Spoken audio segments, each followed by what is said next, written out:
Hey folks, this is Kyle once again, aka Jurassic Godzilla fan, and this time, now I'm going to be reviewing for the next sequel to Tremors is Tremors 3, Tremors 3 Back to Perfection, and this is once again DVD, and I also have it on video, VHS. Now, Tremors 3, now Back to Perfection, this time it was released in October 2nd, year 2001, and this time it's directed by the other writer of the first film, Brent Maddock. The previous one, Tremors 2, was directed by the first writer, S.S. Wilson, and this time, Tremors 3 is directed by Brent Maddock. So I guess they both took turns in directing each film. And the Tremors 3, this time Michael Gross comes back as Burt Gummer, as you can see. And the Tremors 3, I do like Tremors 3. Don't get me wrong, I like Tremors 3, but I say it was a little bit less than the first, just a little bit less than the first two films. Because Tremors 1, classic. Tremors 2, really great sequel. One thing I forgot to mention in the review of Tremors 2, I also say it's a little bit underrated as well, because like I said, previously, it was at 5.7 on IMDb. I think it would have been a little bit higher, but those are people's opinions. But I also felt like I just say it's a little bit underrated in general, because a lot of people talk about the Tremors only like the first Tremors. I don't think many two people I would say talk about the sequels, maybe because they probably don't like the sequels, but I know a lot of people that some friends of mine like the sequels, especially mainly Tremors 2. So that's why I want to say that's why I didn't say in the previous review for Tremors 2. So that's what I just want to say there. Now Tremors 3, like I said, I like it just a little bit less, just a little bit below the first two films, but I still like the film. So like I said, DVD and VHS. So now it starts off where Burt Gummer is in this other country. I would say I forget what country it is. Hold on. Argentina. That's I think it was Argentina. That he's getting interviewed by this reporter and cameraman, and he tells him that there was a graboid that hatched and released some shriekers, and they've been multiplied by the numbers. And he has this big, huge cannon gun, and you can see that the distance running from the hills, there's like hundreds of shriekers. And he used that big cannon thing, just mows them all, just blows them all up, mows them all down, left and right. Now when they're running in all in herds, the shriekers, I can tell that's digital affected. But one split second scenes that were practical shriekers, but most of the time when they're all running together in a herd, they were digital affected, so I could tell from there. So, and and after he's done, he tells them all, because the reporter and the cameraman, they all run their vans for safety, and when he's done, Burt says, when Burt is done, he says, "Any questions?" So then it cuts back into Perfection, Nevada. And all the time, the graboids have been the famous or from around there, because there's a big cardboard moving graboid on the side of the building of Walter Chang's market, and the store is run by his Walter's, I guess, his niece. I think so. I think that was his niece, and played by Susan Chang, I think. I mean, she does all right. She does all right. But like in the TV show Tremors the series, played by a different actress. So and then Burt is headed back into town, and he meets one other thing. A couple few more original cast members from the first movie come back in this film. This guy here who played Miguel, right. You see right there next to Burt. He was in the first film. He comes back in this. Tony Gennaro, I think this is how his last name is pronounced. So that was good, and also Charlotte Stewart and Ariana Richards, who was Cindy. I don't know. Oh, sorry. Nancy, that's who it was. Nancy and Mindy, the mother and the little girl from the first film. They come back, and the same actors from the first film. And Ariana Richards, from the girl from the first film, and in this film, she was well known. She probably more well known. She was in Jurassic Park, by the way, as the older sister Lex. Just want to point that out. And they come back, and another person from the first one comes back. Robert Jake played Melvin. He was the annoying kid in the first film. You know, who's always messing with Valinor laughing. You know, he comes back in this. And I guess in this film he's like a rich guy because he owns all this real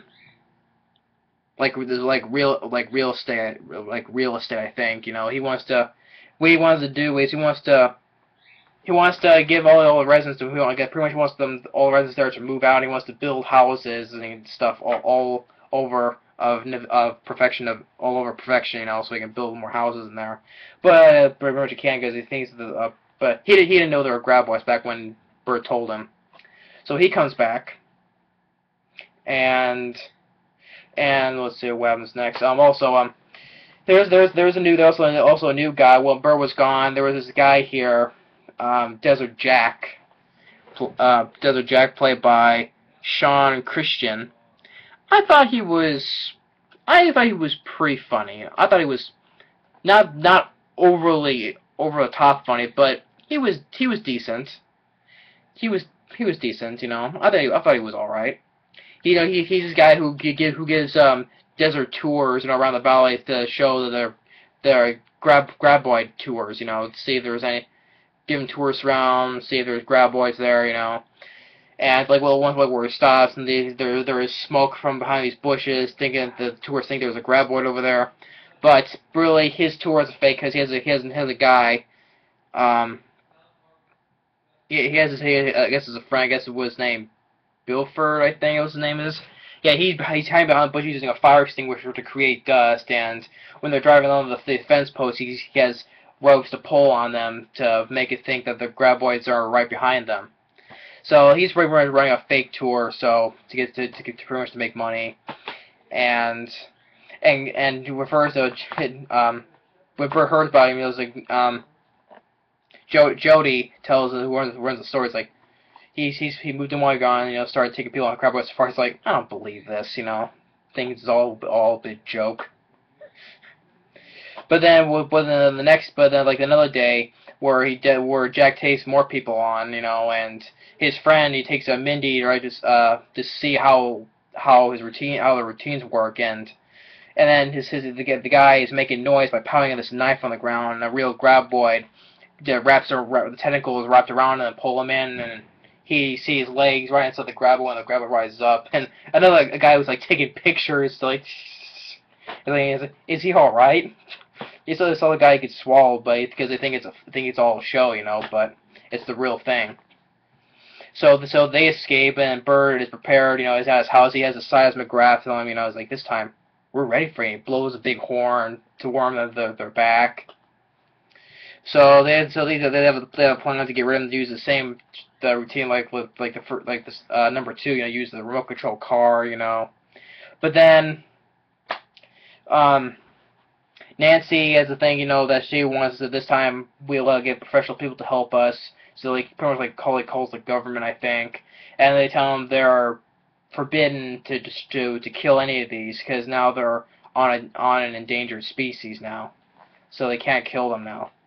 And people like, oh, so we let them live, and we come. That thing was in the face of extinction, and people call me paranoid. And one night where he's like shooting at one of his range shooters, you know, he sees he goes out and a graboid pops up right in front of his friend, right in front of his fence, and he says, well, you stopped running in front of my barrier, you know. He's like a smart one. And it's and now this is the film where sometimes the graboids I can tell that are a little bit a bit digital animated, you know. Like when we pop through the fence, you can tell it's a little bit since it's CGI a bit. But they still use some practical graboids, though. But this one there is a little bit use of CGI for the graboids.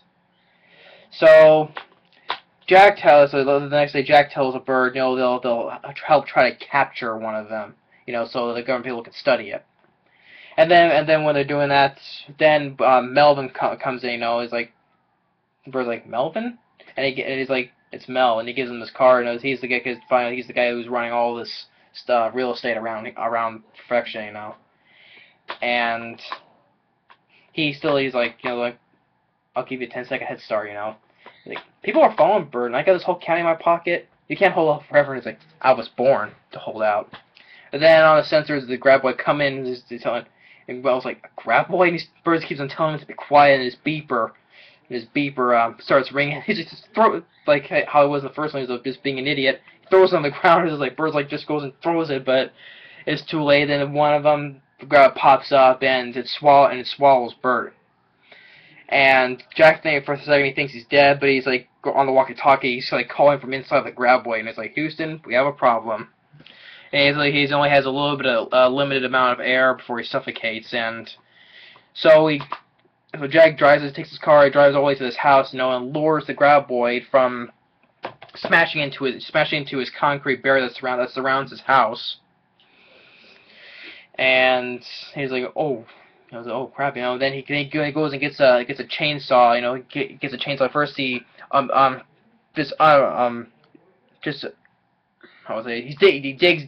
digs for the where the graboid is, and uses the chainsaw to cut his way out, to cut out. So Bird comes out, he's all gooey and full of like graboid intestinal parts. And he's like, we keep this to ourselves.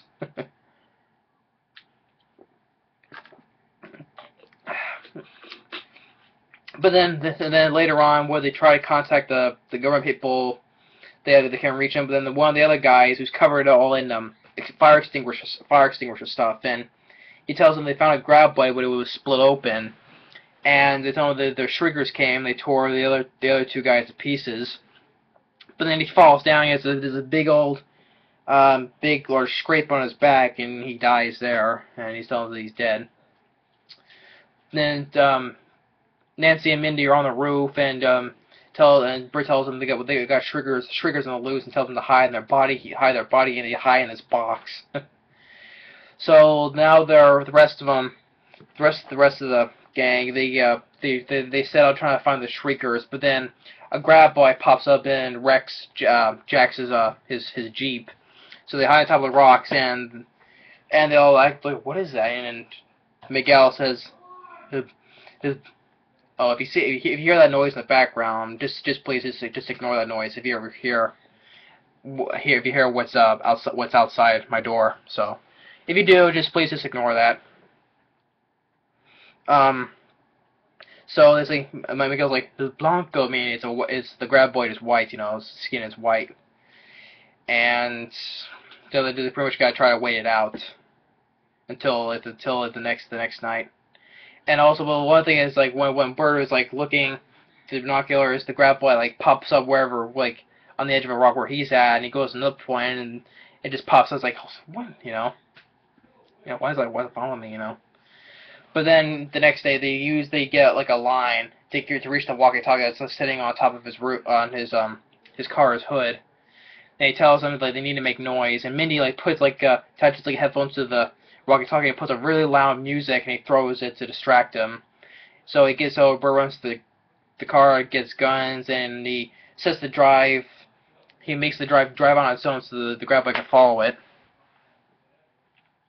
So they set out to find the shriekers. They think they hear one, they hear something, and then he throws one of those nice touch that he had one of the bombs from the first film. He throws it. Miguel's like, I remember these, you know. So then they got it, and but they find out it's gone. They see skin the Shrieker molded its skin, and they wonder maybe what happened, why did it shed skin, you know. And then they go go back to this cliff, and then they find that his car fell off the cliff and exploded. And they see something behind this metal fence, and it came out, it was a completely different creature, and that's when they called the Ass Blasters. So so the Shrieker mutated again, and it became something else. And then if they're wondering what's it doing, it's like loading from its behind. It just shoots out fire. It just shoots out fire from its rear end and just flies out into the sky. And but they're trying to shoot it. They do shoot it and kill though, but sadly it pushed Miguel off the cliff and he dies. So I thought that was pretty sad. You know, one of the original cast members from the first film gets killed. And I like Miguel, but it's too bad he died. So, but what can you do? Because you know, a lot of times when in sequels and when they bring original cast members from our first film, a couple of them do get killed. So, what can you say? Then Nancy and Mindy they get attacked by one of the Ass Blasters and they hide in the store. They're giving it. There's like Mindy gets this big piece of ham. It throws it and it eats that, you know. And but they capture one. They do capture one, which I'll get to in a second. But when they Bert, Jody, and Jack they're walking back to the house, to his house, using a mattress to cover themselves up from being seen from the sky. And Victor Wong, you know, starts naming what we should call them, you know. It's like, oh, Ass Blasters. And they get back to Bert's house, and Jack is thinking about leaving, and he's like, can't run a business where your customers get eaten. But then they say that on the side of the graboid they named El Blanco, which is in this TV series. He says he's headed this way, but he says his superpower is completely graboid proof. And then they hear something in the sky, and Joe says, "What is it? Ass Blaster proof?" And Bert gets like this face, like, uh-oh. And it falls in. They hide in the safe room. And so the safe room with a bunch of supplies, you know. And then they said this is the Ass Blaster was using his, you know, you could say farting abilities, you know, to melt down the door. Then they get out to the escape tunnel where Bert puts a gas can there, you know, and then it blows up his entire house. Causes a big explosion. Everything is flying around, you know. Debris is falling from different places, you know, like this bow and a tar and some color. I think it was a door and a blind, you know, shade. And then they just find out that when Nancy's calling, he says we capture one. And he's like, how we got it was food, you know.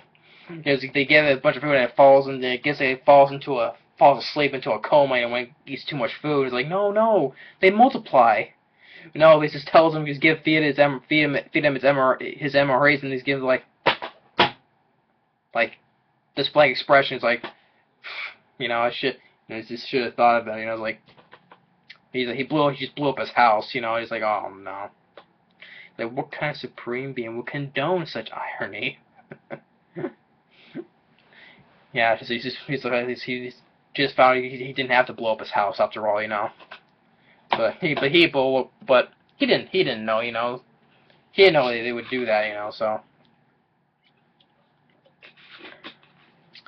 then they plan to find somewhere a place to hide. So they hide in a junkyard. And so that's fine. Where the junkyard, they find a place to hide. And they hide in this porta potty. And it's just like, oh no, because it pretty much stinks though. But they have no choice. They hide inside it. But then they get an idea where they make this sort of a gun, you know, so they call it a potato gun, you know, where they make out of this pipe and you put something in, you light it from the other side, and boom, it shoots out. So they run around to try to get the parts to it, you know, and Jody gets attacked by one, hides in this little shed, and she has one window, and then the Ass Blaster, and with the Ass Blaster, he tries to get out of the same way, but he's too big to fit through. She closes the other door from the other side, and the creature starts to do its flying thing again, and is like, and she goes and she knows, because there was containers of gasoline in there, and explodes, and she sees that like it's the thing is standing there, it's like all completely burnt out, you know, it's like blown up, just like its head and its feet is standing there, and it falls down. It's like, ha, ass blaster, blasted your own damn ass. Oh, one thing I didn't even mention that about the ass blaster, it was the final stage. It's the final stage of this graboid mutation because early when they kill the first ass blaster, they find a graboid egg inside it. So you know, it's like, you know, so I guess how when it dies off somewhere, you know, they'll carry the egg wherever it goes, and that's how graboids will be hatched and go from place to place, you know. So graboid, a shrieker, then an ass blaster, and has an egg inside to hatch more graboids. So as I mentioned the part there. So and then they go and there's a continue to get parts, and Bird goes into the old trailer home of Nestor, you know, from the first film, where, you know, the guy had his trailer home tipped over and he was swallowed because he was high on top of that tire. Yeah, his trailer home went up in the junkyard, and he finds a bottle of whiskey that he can use. You know, he's like, thanks, Nestor. So then when it's nighttime, they hide in this old mobile home to build the gun together, and they see one in the sky, and please just ignore wherever you hear it. We're wondering, that's my dad and his friend watching football. So, just please, if you hear that, just, you know what it is. Just please ignore that. So they're building the gun. They see one ass blaster from the sky, and they shoot it, and it explodes, and lots of gooey body parts is flying out. You know, oh, you know, and it's like, it works, and that's why we're at the top of the food chain. So the gun works, and then another one comes crashing down on the roof, and Jack, you know, gets Jody to he's like, what are you doing? Spread your legs. Excuse me? And he gets on top of his shoulders and races to the other skyline and just shoots from this way, and it falls on the other side of the house and explodes. So they kill that one. And they think there's one more, so they shoot again, but it ducks, showing that it is smart enough to dodge something they against heat. I guess some heat that's coming at them, so I guess they're able to dodge that, showing how smart it is. Then it flies in, and Bird sticks an arrow through with a fuse lid on it, so it causes it to explode and hide in the old bathroom. When they think their mission is completed, but then El Blanco is popping up through the ground. It's like where Bird is, and he's like, how does he know where I am? And he finds out that the whole time he was wearing this watch that is like beep beep beep beep. Guess it was a high-pitched noise that Blanco's been following around. That's why it's been following him. But then he gets caught in this mattress spring because his vest is caught in it. The Jack takes the watch, trying to, you know, lure it away from them, but then there was one more ass blaster that they pushed this big container thing on top of it, thinking they squashed it, but it didn't. It got back up and it's heading towards them. Then Jack gets the idea, because what he did is there was tape on his pants, because Mindy puts tapes on instead of sewing them, so he gets the tape off, wraps it around the watch, and he throws it on the ass blaster, and the graboid eats it with it on there, you know, so it eats pretty much like one of their own kind. Well, they don't know what it is, they'll just eat anything, especially if it's part of their own species, so that's how the end of that. So, but the ending is where like later on, like where pretty much like the next day, where Mindy and Sandy. I don't know why I'm getting names all mixed up. I don't know why. Nancy and Mindy. I don't know why I keep on doing that. It's just a habit, I guess. Nancy and Mindy, they put this last ass blast in this big old crate, and they're on the phone, and it was Siegfried and Roy, the magicians in Vegas, so they made a deal with them, you know, to make money, so it helped put Mindy through college. So they made a deal to sold the ass blaster to them. But then that was at the end, Bird is like sitting on a rock, using a remote control car with waters on, just like sort of like playing with El Blanco, you know. But then Melvin shows up, now tells them that tells them this is this is the time for you to move out, But then the bird's like, you want to join me, Melvin? It's safer up here. And he sees the graboid coming towards him, like, he sees I thought you killed those things. And he says, I never said that. But that's it's part of an endangered species, so we can't kill it. So but it also helps. But it also prevents from Melvin from building his houses because now there's a graboid over there, no houses. And then Bert just goes and leaves Melvin on the top of the rock, and pretty much saying the same thing where Melvin said to Bert, in the first one, like, "Oh, Bert, you asshole," Just leaves him on the rock, and he's like, "And I hate that hat." And then the film ends. So, Tremors 3, there was some funny moments in it. I never hated Tremors 3. I think I like it, but I say it's a little bit less than the first Tremors and Tremors 2. So the cast, Burt Michael goes, he does fine as Burt Gummer. The other cast, the girl who played Jodie and the guy who played Jack, they do fine. It's just like a little like Tremors is right here. Tremors 2 is a wee bit down, but like Tremors 3 is a little bit down on the list. So I would not put this on my favorite horror film list, but I like the film alright. So anyway, if you do, just check the film out, see if you want your approval on it. So and the next one. So stay tuned, and I'm gonna review Tremors 4: The Legend Begins. So thanks for watching. Please leave your comments below if you have any questions. Take care.